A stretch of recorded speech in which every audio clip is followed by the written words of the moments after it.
চলছিল ইসরায়েল আর ইরানের সংঘাত। এন্ট্রি নিল আমেরিকা।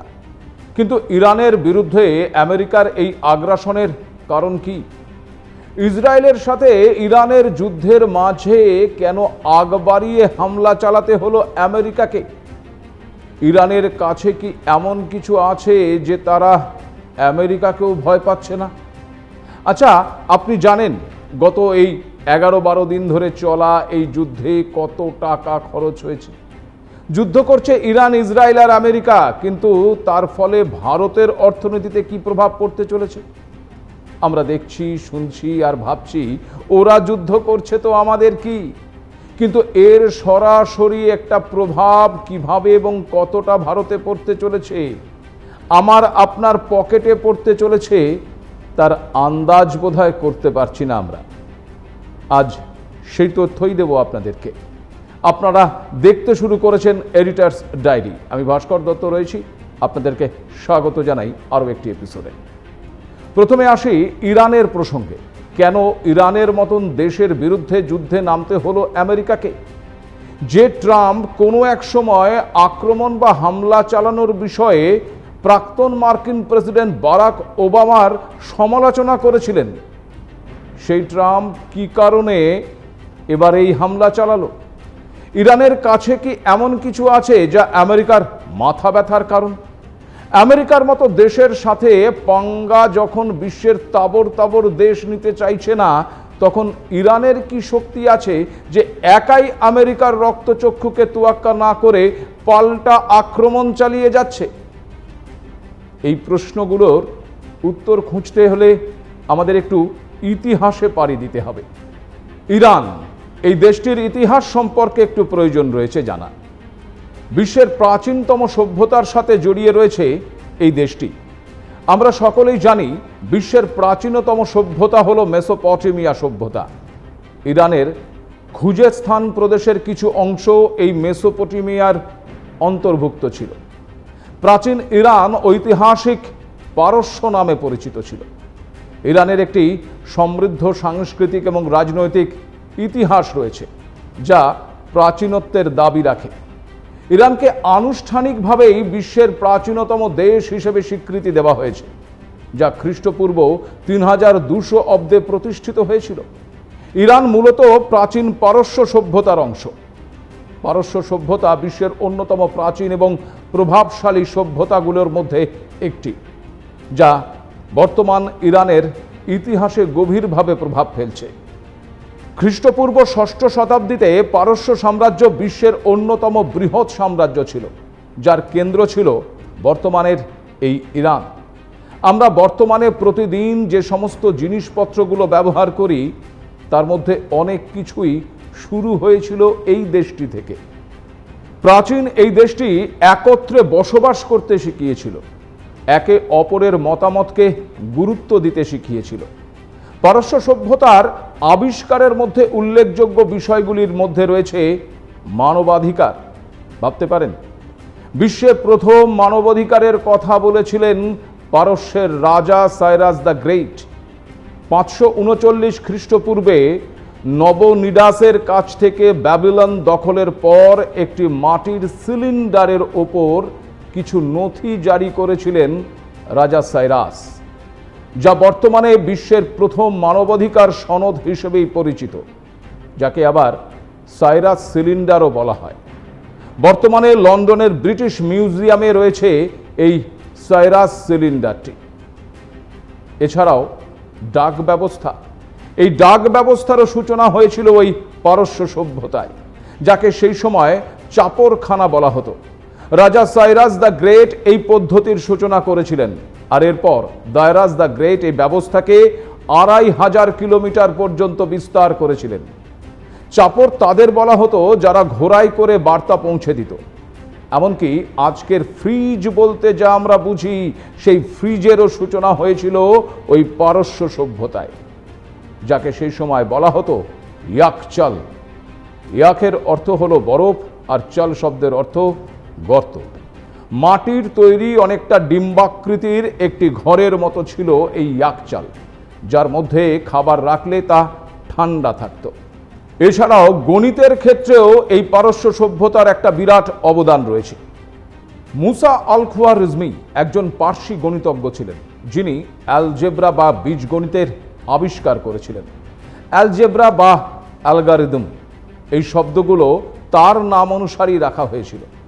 এছাড়াও সালফিউরিক অ্যাসিড, অ্যালকোহল এই সমস্ত পার্সি বিজ্ঞানীদেরই খোঁজ ছিল। কানাত প্রণালী সেচ ব্যবস্থার জন্য যা অত্যন্ত গুরুত্বপূর্ণ একটি আবিষ্কার। মাটির নিচে কুয়োর সঙ্গে যুক্ত ছিল এই প্রণালী, যার মাধ্যমে জল কৃষি কাজে ব্যবহার করা হতো। খেলার জগতেও এই পারস্য সভ্যতার অবদান রয়েছে। চোগান, যাকে আজকের পোলো বলা হয়, 600 খ্রিস্টপূর্বে এই খেলার সূচনা হয়েছিল ওই পারস্যে, অর্থাৎ আজকের ইরানে। মূলত সৈন্যদের প্রশিক্ষণ দেবার জন্যই এই খেলা হতো। এই প্রাচীন আবিষ্কারের ইতিহাস এটা প্রমাণ করছে যে বর্তমানের ইরানের মানব সভ্যতা গড়ে ওঠার পেছনে একটি বিরাট লম্বা ইতিহাস রয়েছে। ইরান একটি ইসলামিক দেশ, যার মোট জনসংখ্যার প্রায় 99% মুসলিম, যার মধ্যে আবার 90 থেকে 95% শিয়া গোষ্ঠী, আর 5 থেকে 10% রয়েছে সুন্নি সম্প্রদায়। প্রশ্ন হচ্ছে, ইরান কেন এই যুদ্ধে জড়ালো? ইরানের সাথে যুদ্ধের আগে গত বছর ইসরায়েলের সাথে যুদ্ধ শুরু হয় হামাসের। তারপরে ধীরে ধীরে একাধিক দেশে ছড়িয়ে পড়ে এই যুদ্ধ। প্যালেস্তাইনের পাশাপাশি লেবাননের ওপরেও হামলা চালিয়েছে ইসরায়েল। হামাসের পাশাপাশি হিজবুল্লাহ, হুথির মতন প্যারামিলিটারি গ্রুপ এবং সন্ত্রাসবাদী সংগঠনও এই যুদ্ধে অংশ নিয়েছে। ইরানের সাথে ইসরায়েলের বর্তমান সময়ের যুদ্ধের আগে গত বছর 13 এপ্রিল ইরানের তরফে ইসরায়েলকে লক্ষ্য করে প্রায় 300-রও বেশি মিসাইল এবং ড্রোন হামলা চালানো হয়েছিল। ইরান এই হামলাকে বদলা বলে আখ্যা দিয়েছিল, কারণ তার আগে 1 এপ্রিল 2024 ইসরায়েল সিরিয়ার দামাস্কাসে এয়ার স্ট্রাইক করে। এই হামলায় ইরানের 7 আধিকারিকের মৃত্যু হয়েছিল, যার মধ্যে ইরান দূতাবাসের একজন জেনারেলও ছিলেন। এই ঘটনার পরেই ইরান এই যুদ্ধের সাথে সরাসরি জড়িয়ে পড়ে। এবার সেই প্রথম প্রশ্নে আসি, অর্থাৎ ইরানকে কেন এত গুরুত্ব দিচ্ছে আমেরিকা? ইসরায়েলের সাথে ইরানের যুদ্ধের মাঝে কেন আমেরিকা সরাসরি হামলা চালালো ইরানে? আমেরিকার তরফে জানানো হয়েছে ইরান সন্ত্রাসবাদীদের সাহায্য করছে, তাই তাদের তরফে পরমাণু অস্ত্র তৈরি করা অত্যন্ত ভয়ঙ্কর। কোনোভাবেই তাই ইরানকে পরমাণু অস্ত্র তৈরি করতে দেওয়া যাবে না। যদি সন্ত্রাসবাদীদের আশ্রয় বা প্রশ্রয় দেওয়ার কারণে ইরান পরমাণু অস্ত্র তৈরি করতে না পারে, তবে পাকিস্তান পরমাণু অস্ত্র তৈরি করছে কিভাবে? পাকিস্তানের ক্ষেত্রে তবে আমেরিকার ভূমিকা কি দ্বিচারিতা নয়? তথ্য বলছে পাকিস্তানের পরমাণু অস্ত্র রয়েছে 170টি। এদিকে ইরান এখন 60% বিশুদ্ধতায় সমৃদ্ধ 400 কেজিরও বেশি ইউরেনিয়াম মজুত করেছে। বেসামরিক খাতে প্রয়োজনের তুলনায় এই পরিমাণ অনেক বেশি এবং এর বিপজ্জনক মাত্রাও অস্ত্র তৈরির কাছাকাছি। সহজে বলতে গেলে এই 400 কেজি ইউরেনিয়াম দিয়ে প্রায় 10টি পারমাণবিক বোমা তৈরি করা সম্ভব। পরমাণু অস্ত্র তৈরিতে প্রয়োজন 90% বিশুদ্ধ ইউরেনিয়াম। এখনো ইরান কিন্তু সেই পর্যায়ে পৌঁছয়নি, অথচ ইরানের কাছে 90% বিশুদ্ধ ইউরেনিয়াম থাকার কোনো প্রমাণও পাওয়া যায়নি। তবে কেন এত আগ্রাসন আমেরিকার? কেন আমেরিকা 2 সপ্তাহের কথা বলে 72 ঘন্টার মধ্যেই যুদ্ধে নামলো? বলবো সে কথা। জানেন কি, ইরানের পরমাণু কর্মসূচির সূচনা হয়েছিল 1950-এর দশকে। তৎকালীন আমেরিকা যুক্তরাষ্ট্রের প্রত্যক্ষ সহায়তায় 1957 সালে অ্যাটমস ফর পিস কর্মসূচির অংশ হিসেবে ইরানকে পরমাণু প্রযুক্তি সরবরাহ করে আমেরিকায়। শাহ মোহাম্মদ রেজা পাহলভির শাসনকালে 1970-এর দশকে এই কর্মসূচি বৃদ্ধি পায়। তখন লক্ষ্য ছিল শান্তিপূর্ণ ব্যবহার, যেমন চিকিৎসা এবং বিদ্যুৎ উৎপাদন। কিন্তু 1979 সালে ইসলামিক বিপ্লব এই গতিপথ আমূল বদলে দেয়। শাসনের পতন এবং আয়াতুল্লাহ খামেনেইর নেতৃত্বে ধর্মভিত্তিক শাসন ব্যবস্থা প্রতিষ্ঠিত হলে পশ্চিমা দেশগুলির সঙ্গে সম্পর্ক ভেঙে পড়ে ইরানের। পরমাণু প্রকল্প কিছুদিনের জন্য স্থগিত হয়ে যায়। এর বহু বছর পরে 2015 সালে ঐতিহাসিক পরমাণু চুক্তি JCPOA স্বাক্ষরিত হয় ইরান এবং P5+1 অর্থাৎ যুক্তরাষ্ট্র, যুক্তরাজ্য, ফ্রান্স, রাশিয়া, চীন এবং জার্মানির মধ্যে। কিন্তু 2018 সালে প্রথম ট্রাম্প প্রশাসন একতরফাভাবে এই চুক্তি থেকে বেরিয়ে যায়। এরপর থেকে ইরান ধীরে ধীরে আবার ইউরেনিয়াম সমৃদ্ধ করার মাত্রা বাড়াতে শুরু করে, পর্যবেক্ষণ কার্যক্রমও সীমিত করে দেয়। এটাই কি তবে ইরানের বিরুদ্ধে আমেরিকার আগ্রাসনের কারণ, নাকি আরো অন্য কারণও আছে? ইরানি বা কোন শক্তি বা সাহসে আমেরিকার মতো দেশকেও ভয় পাচ্ছে না? আমেরিকার হামলার পর কি এবার পাল্টা আমেরিকার উপর হামলা চালাতে পারে ইরান? ইরানের সাথে ইসরায়েলের যা দূরত্ব, তার থেকে আমেরিকার দূরত্ব আরো অনেক বেশি। সেদিক থেকে আমেরিকা নিশ্চিন্তে থাকার কথা, কিন্তু যতটা নিশ্চিন্তে থাকার কথা ততটা নিশ্চিন্তে থাকতে পারছে না কি আমেরিকা? কারণ ইরাক, সিরিয়া, জর্ডন, পারস্য উপসাগরীয় এবং আরবের বদ্বীপ এলাকায় মার্কিন ঘাঁটি রয়েছে। তথ্য বলছে এই সমস্ত ঘাঁটিগুলিতে প্রায় 40 থেকে 45 হাজার মার্কিন সৈন্য রয়েছে। আর এই সমস্ত ঘাঁটিগুলি ইরানের মিসাইল রেঞ্জের মধ্যে। শুধু পরমাণু কর্মসূচি নয়, বরং ইরানের ভেতরের রাজনৈতিক দর্শন, কৌশলগত অবস্থান এবং তেলের ওপর নিয়ন্ত্রণ, এই তিনটি কারণেই আমেরিকার কাছে ইরান বরাবরই এক চরমপন্থী শত্রু। ইরান বিশ্বে তৃতীয় বৃহত্তম তেল সংরক্ষণকারী দেশ এবং দ্বিতীয় বৃহত্তম প্রাকৃতিক গ্যাসের ভাণ্ডার তার দখলে রয়েছে। হরমুজ প্রণালীর পাহারাদার এই ইরান। এছাড়াও লেবাননের হিজবুল্লাহ, গাজায় হামাস এবং ইয়েমেনের হুতি বিদ্রোহীদের ইরান সমর্থন করে, যারা ইসরায়েল এবং সৌদি আরবের বিরুদ্ধে লড়ছে। আমেরিকার দীর্ঘদিনের মধ্যপ্রাচ্য নীতির মূল ভিত্তি ইসরায়েলের নিরাপত্তা। তাই ইরান একটি নো গো জোন, যাকে ধ্বংস না করলেও দুর্বল করে রাখতে চায় আমেরিকা। আমেরিকা চায় মধ্যপ্রাচ্য তার নিয়ন্ত্রণে থাকুক, অথচ ইরান এই সিস্টেমকে চ্যালেঞ্জ করে আঞ্চলিকভাবে নিজের সাম্রাজ্য গড়ে তুলতে চায়।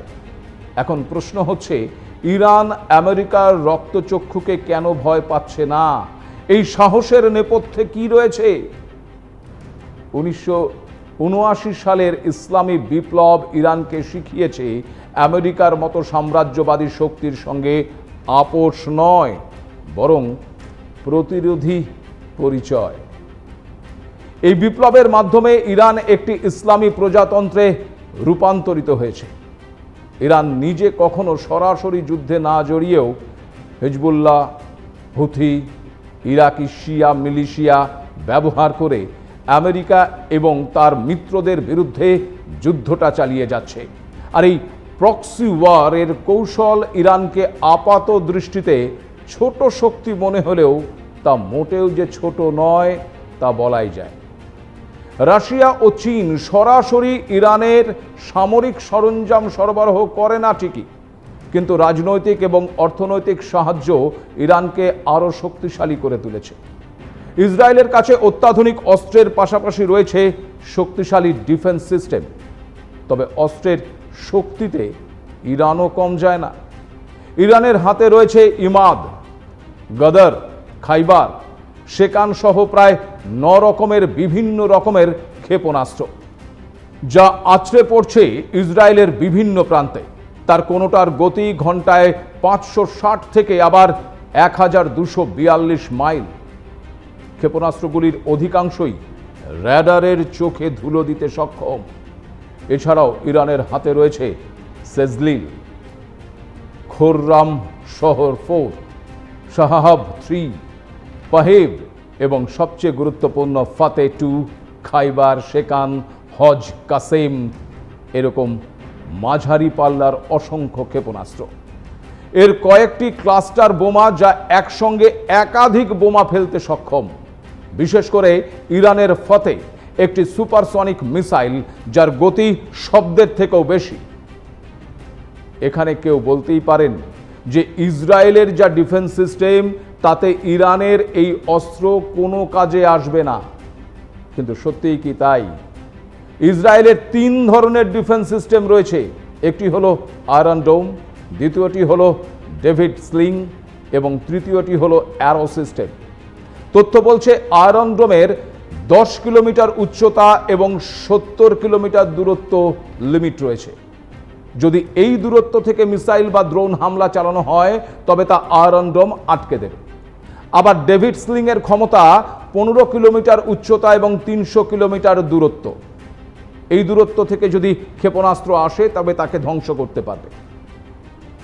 ইরান ও ইসরায়েলের সবচেয়ে কম দূরত্বটি হলো 1000 কিলোমিটার। স্বাভাবিকভাবেই ইরান যে মিসাইল ছুঁড়েছে বা ছুটছে তা আয়রন ডোম বা এই ডেভিড স্লিং কেউই আটকাতে পারছে না। এক্ষেত্রে একমাত্র ভরসা ওই অ্যারো সিস্টেম। এবার প্রশ্ন হলো, ইসরায়েল দীর্ঘ সময় ধরে যুদ্ধ করে যাচ্ছে, তাতে ইতিমধ্যেই তাদের অর্থ ভাণ্ডারে ভাটার টান। আচ্ছা, বলতে পারেন এই যুদ্ধে কি পরিমাণ অর্থ খরচ হচ্ছে? একটি তথ্য দিই, তাহলে একটা আভাস পাবেন আপনারা। ইসরায়েলের আয়রন ডোম যে মিসাইল ছোড়ে, কারণ আগেই আপনাদেরকে বলেছি যে আয়রন ডোম হচ্ছে সেই আয়রন সিস্টেম যে সিস্টেমে একটা মিসাইল আসছে আর আয়রন ডোম থেকে আরেকটি মিসাইল ছোড়া হয় যেটি গিয়ে ওই মিসাইলটিকে ধ্বংস করে। এবার এই আয়রন ডোম যে মিসাইল ছোড়ে তার একটি মিসাইলের দাম পড়ছে $50,000। ঠিক একইভাবে ডেভিড স্লিং যে মিসাইল ছোড়ে তার একটি মিসাইলের দাম পড়ে $1 মিলিয়ন। আর অ্যারো সিস্টেমে যে মিসাইল ছোড়া হয় তার দাম কয়েক মিলিয়ন ডলার।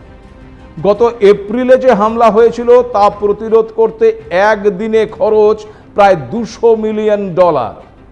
মার্কিন সংবাদ মাধ্যম ওয়াল স্ট্রিট জার্নালের মতে ইরানের ক্ষেপণাস্ত্র প্রতিহত করতে ইসরায়েলের যে ইন্টারসেপ্টর ব্যবহার করছে তাতে দিনে $1 কোটি থেকে $20 কোটি খরচ হচ্ছে।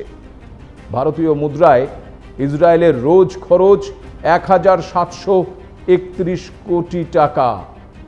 আবার 1000 কিলোমিটার পাড়ি দিয়ে ইরানে হামলা চালাতে একটি ইসরায়েলি F-35 জেটের প্রতি ঘন্টায় খরচ হচ্ছে প্রায় $10,000। অর্থনীতিবিদদের দাবি, যুদ্ধ যদি 1 মাস চলে তাহলে ইসরায়েলকে প্রায় $1 কোটি 20 লক্ষ মার্কিন ডলার খরচ করতে হতে পারে। ভারতীয় মুদ্রায় যা প্রায় 1,03,397 কোটি টাকার সমান, যা আবার ভারতের প্রতিরক্ষা বাজেটের 20%। ভাবতে পারছেন? এখনো পর্যন্ত ইসরায়েলে যা ক্ষয়ক্ষতি হয়েছে তা মেরামত করতে ভবিষ্যতে তাদের প্রায় আরো 40,000 কোটি টাকা খরচ করতে হতে পারে। এবার প্রশ্ন হলো, এই যুদ্ধ অর্থনীতির চাপ কি ভারতীয় অর্থনীতিতেও পড়বে? এক্ষেত্রে কি বলছেন ভারতের অর্থনীতি বিশেষজ্ঞরা? শুনুন। দেখুন, এক্ষুনি যে যুদ্ধটা চলছে সেই যুদ্ধটা আগামী দিনে তৃতীয় বিশ্বযুদ্ধ হবে কিনা আমরা জানি না। এক্ষুনি যদি বলেন, এক্ষুনি তো কিছু প্রভাব পড়েছে। যেমন ইসরায়েলের সঙ্গে আমাদের যে বাণিজ্য, সেটা বাণিজ্যটা ক্ষতিগ্রস্ত হচ্ছে। আমাদের বাণিজ্য হয়, সেখানে আমাদের কিছু ক্ষতিগ্রস্ত, মানে আমরা ক্ষতিগ্রস্ত হচ্ছি। তো একটা বড় দেশে, এত বড় একটা অর্থনীতির দেশ, সেখানে কিছু কিছু সেক্টর তারা ইম্প্যাক্টেড হচ্ছে। কিন্তু সাধারণভাবে ভারতবর্ষের জনগোষ্ঠী, যেটা ভারতবর্ষের আমরা যারা সাধারণ মানুষ, তারা ইম্প্যাক্টেড হব তখনই যখন দেখব যে ভারতবর্ষে তেলের দামটা বেড়ে যাচ্ছে। তো তেলের দামটা এক্ষুনি বারবার আমার মনে হয় না কোনো সম্ভাবনা আছে, কারণ সরকার একটুখানি স্থিতাবস্থা জারি করবার চেষ্টা করবে। এখন এই যুদ্ধ অনেকটা প্রেস্টিজ ফাইট হয়ে দাঁড়িয়েছে। আমেরিকা চাইছে নিজের আধিপত্য অক্ষুণ্ণ রাখতে, ইসরায়েল চাইছে নিজেদের শক্তিমান প্রমাণ করতে, আর ইরান চাইছে বিশ্বকে দেখাতে যে তারাই পারে আমেরিকার আধিপত্যকে ক্ষুণ্ণ করতে। এই অবস্থায় ভারতের ভূমিকা অত্যন্ত তাৎপর্যপূর্ণ হয়ে উঠেছে। নিজেদের আর্থিক স্থিরতা বজায় রেখে এই যুদ্ধবাজদের চেতনার উন্মেষ ঘটিয়ে কূটনৈতিক পদ্ধতিতে পরিস্থিতি ভারতই একমাত্র সামাল দিতে পারে বলেই মনে করছে বিশেষজ্ঞ মহল। আজ এ পর্যন্তই। নমস্কার।